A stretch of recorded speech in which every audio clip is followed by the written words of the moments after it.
যি অসম সন্মিলিত মঞ্চা তেখেতসকলৰ আমাৰ মাজৰ পৰাই CPI-ML প্ৰাৰ্থিত্ব বিচাৰিছিল আৰু CPI-ML যেতিয়া প্ৰাৰ্থিত্ব বিচাৰিলে তেতিয়া মই বিৰোধী এই আমাৰ অসম সন্মিলিত মৰ্চাৰ সভাপতি হিচাপে একতা ধৰি ৰখাৰ স্বাৰ্থত আমি CPI-MLক প্ৰাৰ্থিত্ব দিব পাৰি নেকি এই বিষয়টো আমি চৰ্চা কৰিছিলোঁ। এতিয়া শেষত যিটো হৈছে সেইটো সকলোৱে জানে, সব কথা যে মই মুখেদি ক'ব লাগিব এনেকুৱাটো নহয়, কিন্তু এজন দলৰ আজি 30টা বছৰ এই দলক মই ছাৰ্ভিচ দিছোঁ। লুৰিণজ্যোতি গগৈ ডাঙৰীয়াক আমি কংগ্ৰেছ দলে যিমান সন্মান দিছোঁ অসম সন্মিলিত মঞ্চৰ কোনো নেতাক আমি আজিলৈকে সিমান সন্মান দিব পৰা নাই। আমাৰ যি 5টা বিধানসভা সমষ্টিত উপনিৰ্বাচনৰ যেতিয়া প্ৰেক্ষাপটটো তৈয়াৰ হৈছিলে তেতিয়া মই AICCৰ লগত আলোচনা কৰি 5খন কমিটি বনাই দিছিলোঁ আৰু আপোনালোকে জানে যে আমাৰ দলৰ 5জন জ্যেষ্ঠ নেতা আমাৰ অজিত সিং ডাঙৰীয়াক ধলাইত দায়িত্ব দিয়া হৈছিলে কমিটিখনৰ, প্ৰদ্যুৎ বৰদলৈ ডাঙৰীয়াক বঙাইগাঁৱৰ দায়িত্ব দিয়া হৈছিলে, ৰকিবুল হুছেইন ডাঙৰীয়াক চামগুৰি দায়িত্ব দিয়া হৈছিলে, গৌৰৱ গগৈ ডাঙৰীয়াক বিহালী দায়িত্ব দিয়া হৈছিলে আৰু আপোনাৰ জাকিৰ হুছেইন চিকদাৰক চিডলি দায়িত্ব দিয়া হৈছিলে। আৰু 5খন কমিটিৰ ৰিপৰ্ট আৰু আমাৰ কেন্দ্ৰীয়ভাৱে এটা ছাৰ্ভে এই দুইটা বিষয় মিলাই পেলাই প্ৰাৰ্থী বাছনি কৰাৰ আমাৰ এটা আগতীয়া সিদ্ধান্ত আছিলে আৰু সেইমতেই ছাৰ্ভে ৰিপৰ্ট আৰু 5খন কমিটিৰ ৰিপৰ্টৰ মাজত এটা সমিলমিল আছিলে যে কাক প্ৰাৰ্থিত্ব দিলে ভাল হয়। প্ৰত্যেকটো সমষ্টিতে আমাৰ কেইবাজনো কেণ্ডিডেট আছিলে। এতিয়া বাকী 4টা সমষ্টিত আমাৰ কমিটিৰ ৰিপৰ্ট আৰু আমাৰ যিটো নিজাববীয়া ছাৰ্ভে এই দুইটাৰ ওপৰত ভিত্তি কৰি পেলাই আমি প্ৰাৰ্থিত্ব ইতিমধ্যে ঘোষণা কৰিলোঁ। বিহালীক লৈ আমাৰ কিছু দেৰি হ'ল, তাৰ কাৰণে মই দুখিত।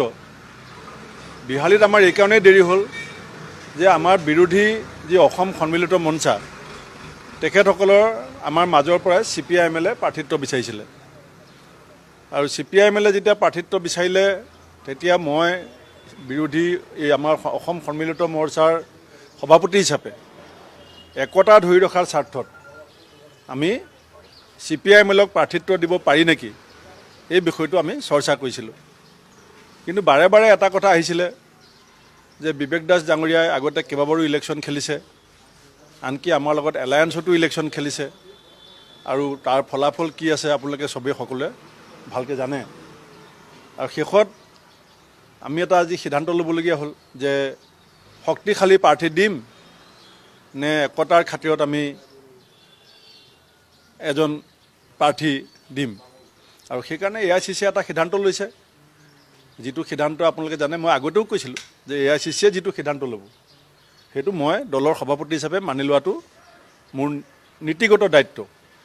আৰু যিহেতু মই বিৰোধী আমাৰ অসম সন্মিলিত মঞ্চৰ জন্মদাতা, জন্ম দিছিলোঁ এই সংগঠনটো আৰু তেখেতসকলৰো এৰাব নোৱাৰা অৱস্থা যে 5টা ছিটত এটা ছিট লাগে আৰু আমাৰ ছাৰ্ভে ৰিপৰ্ট আৰু কমিটি ৰিপৰ্টৰ মতে এতিয়া যিগৰাকীক প্ৰাৰ্থিত্ব দিয়া হৈছে জয়ন্ত বৰা ডাঙৰীয়া তেখেত এজন শক্তিশালী প্ৰাৰ্থী বুলি দুইটা ৰিপৰ্টতে যেতিয়া আছে তেতিয়া দলৰ সিদ্ধান্তটো আমি সকলোৱে মানি লৈছোঁ আৰু আমি আকৌ চেষ্টা কৰিম আমাৰ যি একতা 2026ত আমি সকলো কুটি নাটি সকলোখিনি পৰ্যালোচনা কৰি আমি এই আমাৰ যি অসম সন্মিলিত মঞ্চ মই তেখেতসকলক আহ্বান জনাম যে উপনিৰ্বাচন কেন্দ্ৰিক কথা বতৰাৰ কাৰণে আমি বৃহত্তৰ স্বাৰ্থৰ পৰা ফালৰি কাটিব নালাগে।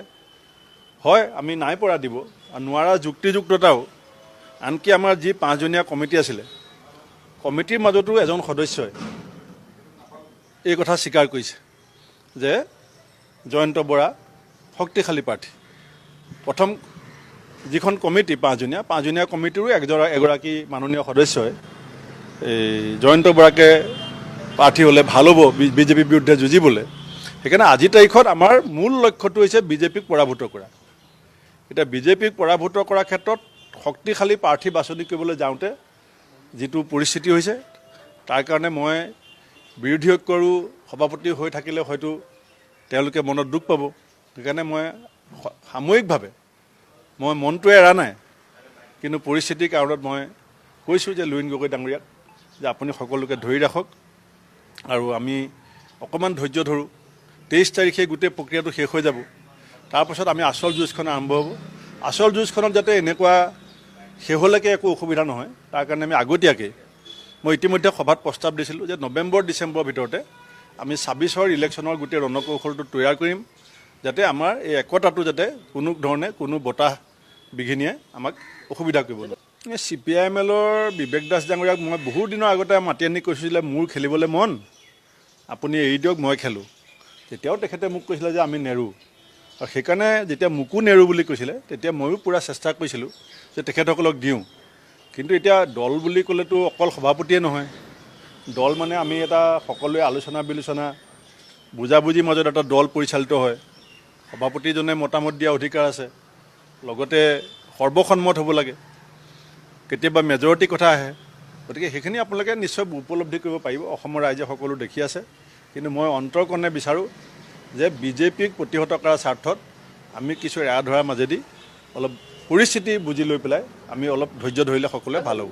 নহয়, এতিয়াতো মই সামগ্ৰী গৈ আছোঁ। তেওঁক মই এতিয়াই মাত্ৰ তেওঁ ফোন কৰিছিলোঁ, মই ক'লোঁ আপুনি আহক, ইয়াতে মই আপোনাক জইন কৰাই ল'ম আৰু এই ফৰ্ম বি ফৰ্মো লৈ যাওক। তেখেতে কোনোবা এজন পৰিয়াল পঠিয়াইছিলে এই ফৰ্ম বি ফৰ্ম দিবৰ কাৰণে, মই দি পঠাইছোঁ। আৰু তেজপুৰত মই মাতিছিলোঁ যে আপুনি যদি আহে ইয়াতে গামোচাও দি দিম, টিভিও ৰৈ আছে, আৰু আপুনি ফৰ্মখনো লৈ যাব। তেখেতে ক'লে যে মই আহি তেজপুৰ পালোঁ আৰু মই তেজপুৰতে জইন কৰিম, আৰু আপুনি মোক দয়া কৰি পেলাই এই কোনোবা এজন পৰিয়ালৰ মানুহ আহিছে, আমাৰ APCC সম্পাদক জিন্তু হাজৰিকা ডাঙৰীয়াই ইতিমধ্যে এই ফৰ্ম বি ফৰ্ম দি পঠাইছে। মিডিয়াই কি ক'ব সেইটোতো মোৰ হাত নাই, কিন্তু এটা কথা সঁচা যে মই যিকোনো প্ৰকাৰে একতাটো ধৰি ৰাখিব পাৰে নেকি সেইটো কিছু পৰিমাণে চেষ্টা কৰিছিলোঁ। সেইটো সকলোৱে জানে, মোৰ দলৰ ভিতৰতো জানে, আৰু সেইটো অসম সন্মিলিত মঞ্চৰ নেতাসকলো জানে।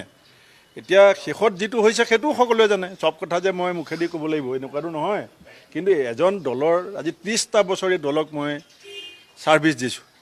এতিয়া কেতিয়াবা চব কথা যে মই ক'লেই হ'ব লাগিব এনেকুৱাটো হ'ব নোৱাৰে। দল মানেতো এজন নহয়, আমাৰ দলৰ, আৰু এইটো নেশ্যনেল পাৰ্টি। গতিকে এবাৰ যেতিয়া কেন্দ্ৰীয় নেতৃত্বই সিদ্ধান্ত লৈ ল'লে সেইটো মোৰ সিদ্ধান্ত। লুৰিণজ্যোতি গগৈ ডাঙৰীয়াক আমি কংগ্ৰেছ দলে যিমান সন্মান দিছোঁ, অসম সন্মিলিত মঞ্চৰ কোনো নেতাক আমি আজিলৈকে সিমান সন্মান দিব পৰা নাই। আমি ডিব্ৰুগড়ৰ দৰে এটা ট্ৰেডিশ্যনেল কংগ্ৰেছৰ ছিট আমি লুৰিণ গগৈ ডাঙৰীয়াক এৰি দিছোঁ। আজি এৰি দিব পৰা নাই। আমি যদি এৰি দিলেই ভাল, এৰি নিদিলেই বেয়া, তেনেকুৱা ধৰণৰ আমি হ'ব নালাগে। আমি এৰি দিছিলোঁ, আমি আগলৈ এৰি দিম। মই ভাবি আছোঁ, মই আশাবাদী, আৰু মানুহে আশাত বিশ্বাস কৰে, আৰু অসমৰ ৰাইজৰ কথা শুনিব লাগিব। এতিয়া মই ভবাতকৈও আপুনি ভবাতকৈও অসমৰ ৰাইজেওতো কথা ক'ব। অসমৰ ৰাইজৰ কথা শুনি পেলাই কাম